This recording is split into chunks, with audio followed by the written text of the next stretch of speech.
안녕하세요. 돌쇠 뉴스 시작합니다.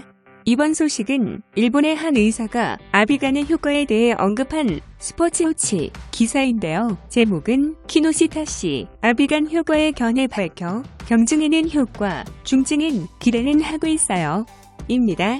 아비간이 경증에는 효과가 있지만 중증에는 그다지 기대를 할 수 없다는 내용인데요. 문제는 이 의사가 예전에 병원 직원을 강압적으로 괴롭혔던 전과가 있다는 것인데요. 인간적인 신뢰성을 거론하며 그 말을 믿을 수 없다는 반응이 다수 있었습니다. 한편으로는 이 의견을 받아들여 여러 방책을 제안하는 의견 등도 있는데요. 이를 중심으로 살펴보겠습니다.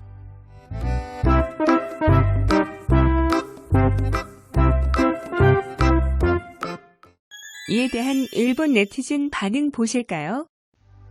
안녕하세요. 돌쇠 인사드립니다. 기본적으로 공감순으로 살펴볼 건데요. 괴롭힘 사건에 의한 인간성을 지적한 내용은 하나만 게재하고 나머지는 생략하였습니다.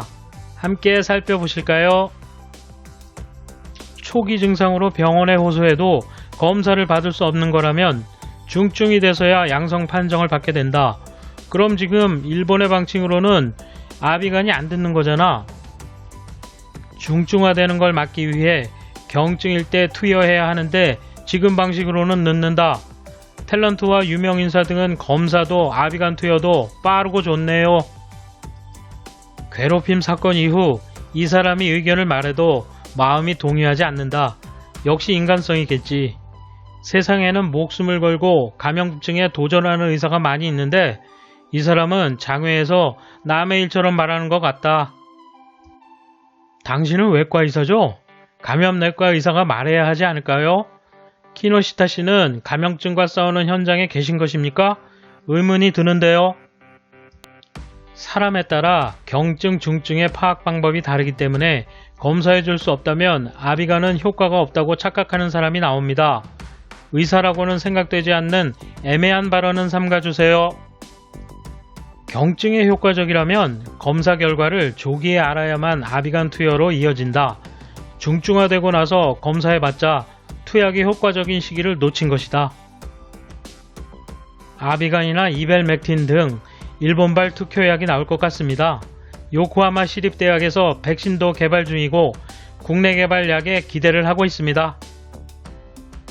최근에도 감염증 관련 학회가 경증제의 검사는 권유할 수 없다는 의견을 내고 있죠. 일본은 총리 스스로 입에 올릴 정도로 아비간에 기대하고 있는 것 같은데 검사를 빨리 할 수 있는 체계가 돼야 합니다. 아직 제대로 시험 결과가 나오지 않았고 경증자는 아무 조치를 하지 않아도 회복하는 사람이 많기 때문에 정말로 유효한지는 제대로 검증을 거치지 않으면 안 된다. 지금으로서는 중증에도 좋은 결과를 내는 것은 렘데시빌 뿐이다. 그러나 신장에 부작용이 있는 것 같기 때문에 경증일 때 효과가 있는 약을 투여할 수 있도록 검사 체계가 만들어져야 한다. 드라이브스루 검사가 각 지자체에서 순조롭게 이뤄지면 조기에 양성 판정이 되는 사례가 늘어날 것으로 보인다. 그런데 그 검사를 하는 지자체가 얼마나 늘어나겠느냐가 관건이지. 가벼운 증상일 때 감염자를 발견하여 투여하는 것이 매우 효과적이라면 아비간을 투여하기 쉽도록 한정적으로 빨리 인가해야 한다. 다만 임산부와 같이 위험성 있는 사람은 제외해야겠지. 경증일 때라면 감기약처럼 쉽게 투여할 수 있으면 좋은 것 아닌가?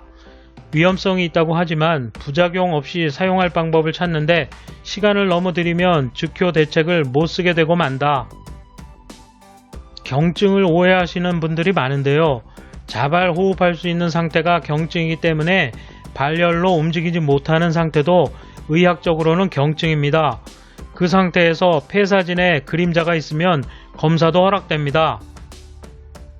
아비간의 성질에 대해 어느 정도 지식을 가진 의사라면 비슷한 생각을 가질 수 있다. 바이러스 증식을 억제하는 기능이 있기 때문에 너무 중증으로 발전하면 효과를 얻기 어렵다. 그러나 경증인 사람에게 적극적으로 투여해 호전시키면 인공호흡기나 심폐장치를 필요로 하는 환자 수를 줄일 수 있기 때문에 도움이 될 것이다. 지금이 긴급 상황이라는 걸 인지하고 빨리 사용할 환경을 만들어야 한다. 만에 하나 부작용이 일어난다 해도 지금 상황이라면 어쩔 수 없다고 본다. 나중에 보상이 필요하게 된다면 그에 대한 세금 투입은 이해를 얻을 수 있을 것이다. 이번 소식은 여기까지입니다. 시청해주셔서 감사합니다. 돌쇠처럼 우직하게, 마님처럼 화끈하게